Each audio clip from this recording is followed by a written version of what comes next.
If you've been sitting on the fence trying to decide whether to rent or buy in the shifting real estate market, stick around. Today we are talking all about the pros and cons of buying versus renting.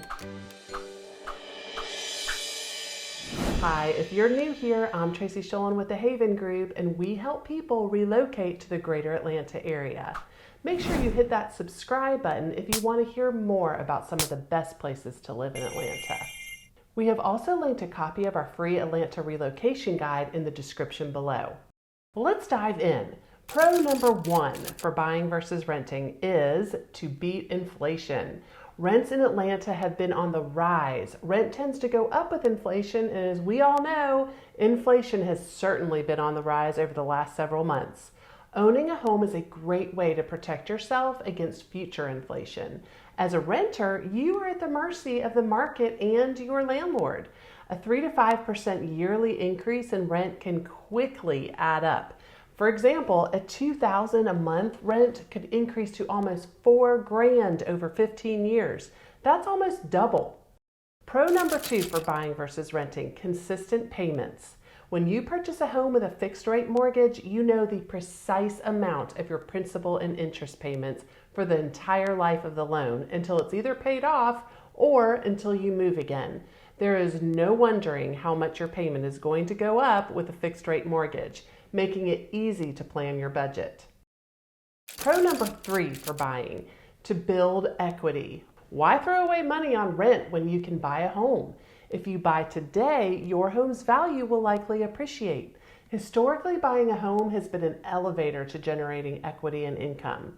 Equity is simply the amount of money you could expect to have after you sold your home and paid any outstanding mortgages on the property. For example, if you sold your house for $500,000 and you only owed $300,000 on your mortgage, then the amount of equity in your home would be $200,000. So though you pay your lender every month, ultimately that cash comes back to you and then some in the form of equity as the market value of your home appreciates over time.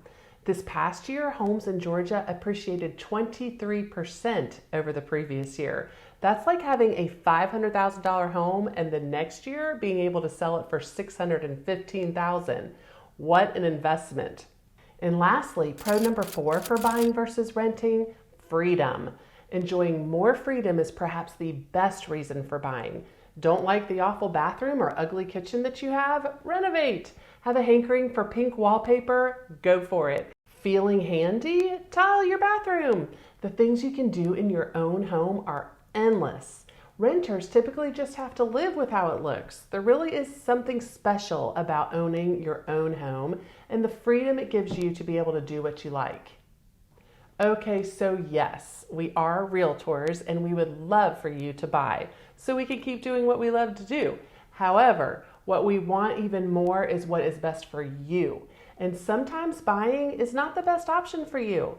So here are 3 cons to consider when it comes to buying instead of renting. Con number one: high monthly payments. Home prices and interest rates are much higher today than in years past. And though we are seeing a shift in the housing market, it doesn't look like prices or rates will be dropping significantly anytime soon. These higher interest rates will impact your monthly payment, and though they are consistent payments, the payments still might be a little bit more than what you're ready or able to spend monthly. Con number two to buying versus renting: the cost of ownership. As a homeowner, principal and interest payments are not the only part of the home ownership equation. You also need to consider homeowners' insurance and property taxes. These are not fixed costs and can sometimes increase quite drastically. The cost of homeowners association fees and repairs are also a factor. If you need a new roof or an air conditioner, you and you alone are on the hook for replacement costs. So if you're not prepared to shoulder that burden financially, renting might be the best option in the short term. And con number three for buying instead of renting: no freedom. Earlier, we talked about the fact that when you buy, your home is your home and you are free to do whatever you want to it. But how free are you really if you're not financially ready to afford those updates and payments? Yes, you'll have the freedom to paint and update all you want, but can you really afford it? You won't feel free because you'll be strapped down with costs that you can't manage. If you are not able to set aside savings for the additional costs and expenses that go beyond your monthly payment, it might be a good idea to rent for a year or two and just save some money before taking that big step. There is certainly more to this topic than the few pros or cons that I've mentioned here. The best idea is to talk to a mortgage broker to find out what you are able to afford in this market, or consult with a financial advisor about next steps. Well, thanks for joining me today. If you have any questions, post them in the comments below. We would love to hear from you. And be sure to hit that like button and subscribe to our channel to hear more about some of the best places to live in Atlanta. See you next time.